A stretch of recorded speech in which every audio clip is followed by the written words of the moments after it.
السلام علیکم ورحمۃ اللہ وبرکاتہ۔ الحمد للہ الذی ہدانا لہذا وما كنا لنهتدی لولا ان ہدانا اللہ، اما بعد، سبحانک لا علم لنا الا ما علمتنا انک انت العلیم الحکیم، رب زدنی علما، اللہم انفعنی بما علمتنی وعلمنی ما ينفعنی وزدنی علما، اللہم زیننا بزینت الایمان وجعلنا ہداۃ مہتدین۔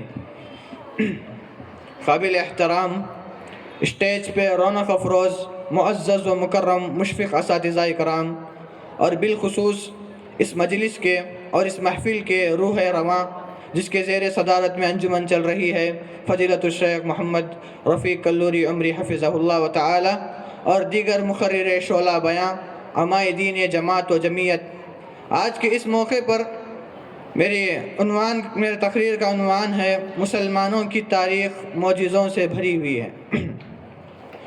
وَلَا تَهِنُوا وَلَا تَحْزَنُوا وَأَنْتُمُ الْأَعْلَوْنَ إِن كُنتُم مُؤْمِنِينَ۔ سامعین اکرام، یہ دنیا انقلابات کی آماجگاہ ہے۔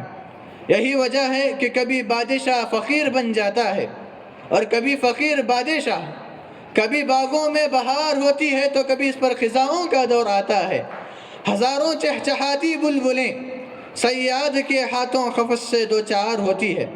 غرض دنیا کی کوئی ایسی چیز نہیں جس نے حوادث کے ٹھوکریں نہ کھائی ہو۔ دنیا کے اندر نئے نئے انقلابات آتے رہتے ہیں، لیکن موجودہ دور کے مسلمانوں کے اندر جو انقلاب برپا ہوا وہ بہت ہی عجیب و غریب ہے، اور یہ حقیقت بہت ہی عبرت خیز ہے کہ وہ مسلمان جن سے قیصر و کسریٰ، ایران و روم کی حکومتیں، سلطنتیں ڈر جایا کرتی تھی، آج انہی مسلمانوں کے لیے یہ مکروہ صدائیں آتی رہتی ہیں کہ مسلمانوں کو اس دنیا میں، خصوصاً بر صغیر ہندوستان میں رہنے جینے کا کوئی حق نہیں، جبکہ یہی وہ مسلمان جن کا رعب و دبدبے کا یہ عالم تھا۔ شاعر مشرق علامہ اقبال نے یوں کہا تھا، زلزلے جن سے شہنشاہوں کے درباروں میں تھے، زلزلے جن سے شہنشاہوں کے درباروں میں تھے، بجلیوں کے آشیانے جن کے تلواروں میں تھے۔ حیف صد حیف مسلمانوں کے حالات حد درجہ انحطاط پذیر ہوتے جا رہے ہیں۔ ان کے اندر فقدان علم کا خطرناک مرض پھیل چکا ہے، دنیا کا ذرہ ذرہ انہیں دعوت نظارہ دے رہا ہے، لیکن اب بھی خواب خرگوش میں مبتلا ہیں۔ وہ قوم جو صدیوں تک مسلمانوں کے نیچے رہ کر زندگی گزارا کرتی تھی، زندگی بسر کیا کرتی تھی، جن کے سامنے ان کی کوئی حیثیت نہیں تھی، آج وہ قوم ہم پر غلبہ حاصل کرنا چاہتی ہے، آج وہ قوم ہم پر غلبہ حاصل کرنا چاہتی ہے اور کر بھی رہی ہے، لیکن مسلمان اب بھی غفلت میں مبتلا ہے۔ انہیں نہیں معلوم کہ انجام کیا ہوگا۔ مسلمانوں، یہ غفلت و جمود تم کو مٹا کر چھوڑے گا، یہ سستی و کاہلی تمہیں فناہ کے گھاٹ اتارے گا۔ مسلمانوں، اتحاد و اتفاق، اخوت و محبت، ہمدردی و رواداری کا علم لے کر کے اٹھو، پھر دیکھو کہ تمہیں اس کا کیا ثمرہ ملتا ہے۔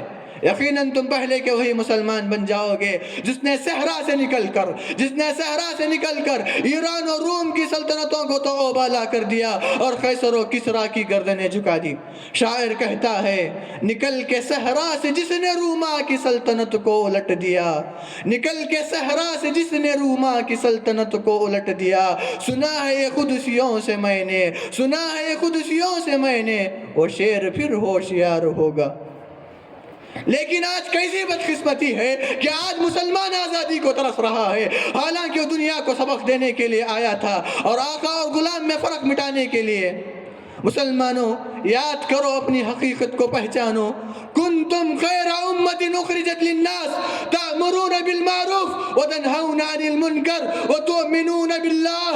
تم کیا ہو؟ تمہارے وجود کا کیا مقصد ہے؟ تم اگر اپنے مقصد و اصلیت کو پہچانو گے تو تمہارے دل سینوں میں تڑپنے لگیں گے اور تمہارے آنکھیں آسمان کے پردے کو چیر کر عرش الہی سے ٹکرائیں گے۔ تم اقوام عالم کو نیچا دکھا کر انہیں پیچھے چھوڑ کر ترقی کا تاج اپنے سر پر لوگے۔ ہاں، تم وہی مسلمان بن جاؤ گے جس نے دنیا کی سلطنتوں کے اندر تہلکہ مچا دیا تھا اور ایک نیا سما پیدا کیا، اور دن دگنی رات چگنی ترقی دیکھ کر دنیا حیران و ششدر رہ جائے گی۔ اے وہ قوم جس کو اللہ نے وانتم الاعلون کے خطاب سے ملقب کیا، دیکھ آج دنیا تجھے مٹانے پر تلی ہوئی ہے، خاک بھی ملا دینے کے در پر ہے، لیکن تو ہے کہ نہ تجھے ہوش ہے، نہ تو اپنے منتشر شیراز کو جمع کرنے کی کوشش کرتا ہے۔ مسلمانوں، اپنے اختلافات کو بالائے طاق رکھ کر میدان عمل میں اتر آؤ۔ دنیا کا ذرہ ذرہ پکار پکار کر کہہ رہا ہے، دامن کو ذرا دیکھ، دامن کو ذرا دیکھ، ذرا بند خدا دیکھ۔ مسلمانوں، تمہیں تمہارے حول حیات کو یہ موذی جانور قدر رہے ہیں، تمہارے قافلے کے پیچھے راہزن لگے ہوئے ہیں، تمہاری کشتی کو ڈبو دینا چاہتے ہیں۔ اٹھو، اپنے بڑوں کے متعلق خیال کرتے ہوئے اٹھو کہ ہزاروں موجوں کی کشاکشی ہو، ہزاروں موجوں کی کشاکشی ہو، مگر یہ دریا پار کرنا ہے، یہ سوچ کر کے اٹھو۔ مسلمانوں، اب فقط شور مچانے سے نہیں کچھ ہوگا، اب فقط شور مچانے سے نہیں کچھ ہوگا، صرف ہونٹوں کو ہلانے سے نہیں کچھ ہوگا۔ زندگی کے لیے بے موت ہی مرتے کیوں ہو، اہل ایمان ہو تو شیطان سے ڈرتے کیوں ہو؟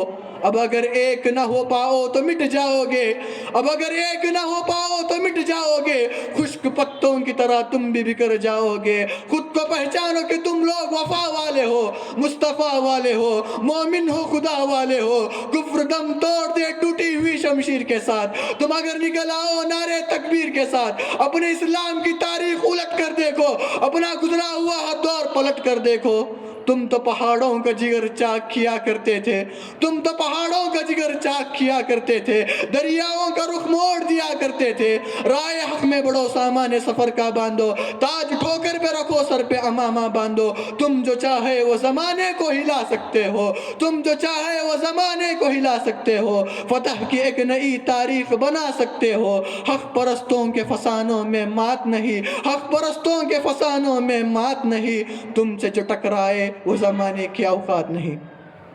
مسلمانوں، جب اللہ کے نبی کریم صلی اللہ علیہ وسلم کے مقدس ساتھی مل کر اللہ کی توحید کی دعوت دیتے، شرک و کفر کے ایوانوں میں زلزلہ آ جاتا، دنیا حیران و ششدر، غربت و افلاس کے بسے ہوئے نعیف و ناتواں، صحراؤں میں بسنے والے، صحراؤں میں رہ کر زندگی گزارنے والے، بھیڑ بکریاں چلا کر اپنا پیٹ پالنے والے، جنگ کے اصولوں سے ناواقف، فن حرب سے ناآشنا، فن افلاس سے ناآشنا، وہ لوگ کون ہیں جو روم و فارس کی طاقتوں کو للکار رہے ہیں، انہیں منظوم و مخدوم گیبڑ کہہ رہے ہیں؟ کیا انہیں ہماری طاقتوں کا اندازہ نہیں؟ ایک رومی سردار، ایک روم کا بادشاہ، مسلم ٹیموں کی، مسلم کمانڈروں کی، مسلمان نوجوانوں کی تعریف ان الفاظ میں کرتا ہے۔ تم رات میں دیکھو گے تو معلوم ہوگا کہ انہیں دنیا سے کوئی تعلق نہیں، عبادت کی سوائے انہیں کوئی کام نہیں، لیکن دن بھر میں گھوڑوں کی پیٹھوں پہ اس طرح سوار نظر آئیں گے گویا یہی ان کا کام ہے۔ اسلامی شہسواروں کے واقعات آج بھی تاریخ کے صفحات پہ روشن نمایاں نظر آتے ہیں۔ ان شہسواروں نے دشت، دریا، کوہ، صحرا کو اپنے گھوڑوں کی ٹاپوں سے یوں روند ڈالا۔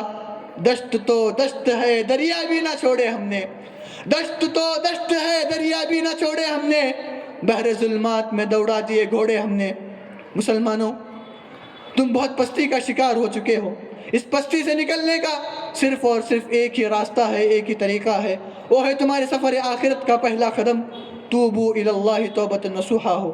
آخر میں اللہ تبارک و تعالیٰ سے دعا کرتا ہوں کہ اللہ تبارک و تعالیٰ جب تک مسلمانوں کو زندہ رکھ، ایمان کی حالت میں زندہ رکھ، جب خاتمہ ہو خاتمہ بالخیر ہو، جب تک مسلمانوں کو رکھ، امن و شانتی کا علم بردار بنا کر رکھ۔ اسی طرح کم علم کی بنیاد میں کہنے میں خطا ہو تو اللہ تعالیٰ اپنے فضل و کرم سے درگزر فرمائے۔ آمین ثم آمین، وآخر دعوانا الحمدللہ رب العالمین، وما توفیق الا باللہ، والسلام علیکم ورحمۃ اللہ وبرکاتہ۔